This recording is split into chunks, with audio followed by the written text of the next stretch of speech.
আসসালামু আলাইকুম গাইস, সবাই কেমন আছেন? আশা করি ভালো আছেন। আলহামদুলিল্লাহ, আমরাও ভালো আছি আপনাদের দোয়া ভালোবাসায়। তো আজকে রান্না হবে মজাদার হালিম। দেখেন, এখানে আমি কিছুটা মাংস কেটে ধুয়ে পরিষ্কার করে নিয়েছি। এখন দিয়ে দিতেছি একটু হলুদ গুঁড়ো, একটু মরিচ গুঁড়ো, দিয়ে দিলাম সামান্য আদা বাটা, আদা আর রসুন একসাথে আর কি বাটা যেটা। তো এটা আমি একটু মাখাই নিতেছি। এখন আমি এটা চুলায় বসাই দিব। দেখেন কত সুন্দর লাগতেছে। তো চুলাতে বসায়া অনেক পরিমাণে একটু পানি দিতে হবে, যেহেতু হালিম রান্না করব আর এই মাংসটা সিদ্ধ হইতে হইব, এই কারণে আমি অনেকটা পানি দিয়ে দিলাম। দেখেন এই যে, তো ঢাকা দিয়ে দেই, এটা ফুটতে থাক। এই যে দেখেন ফুটতেছে। তো আবার আমি এটা ঢাকা দিয়ে দিব, কারণ এটা সিদ্ধ হবে, পানিটা টানবে। এর ভিতরে আমি কি কি অ্যাড করব ওগুলা দেখাইতেছি। এখানে আছে 4-5টা কাঁচামরিচ, 3-4 টুকরা রসুন, আছে বড় সাইজের একটা পেঁয়াজ। তো এগুলো আমি এখন ব্লেন্ডার করে নেব।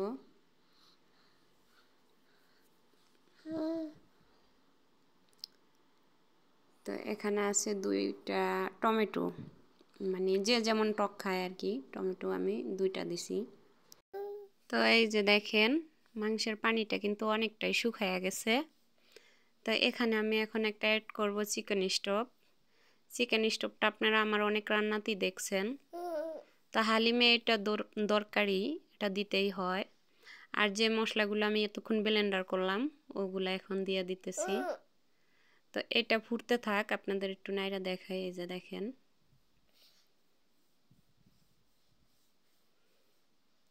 তো এটা ফুটতে থাক। আমি এটার ভিতরে যে জিনিসটা দিতে হবে ওটা না দিলেই নয়।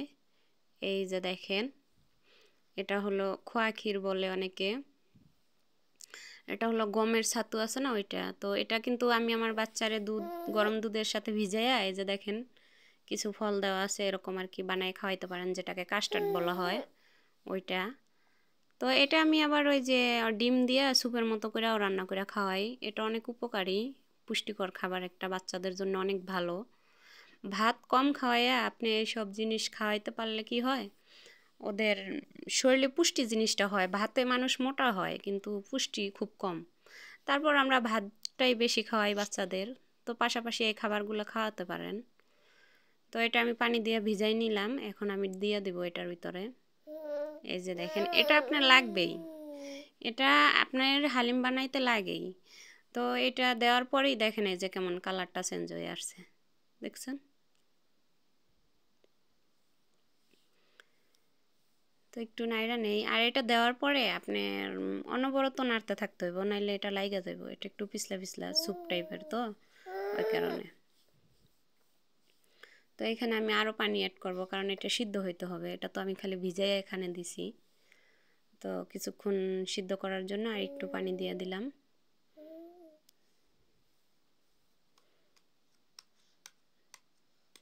তো এই পানিটা যখন টানবে তখনই আমার পারফেক্ট হালিম তৈরি হবে।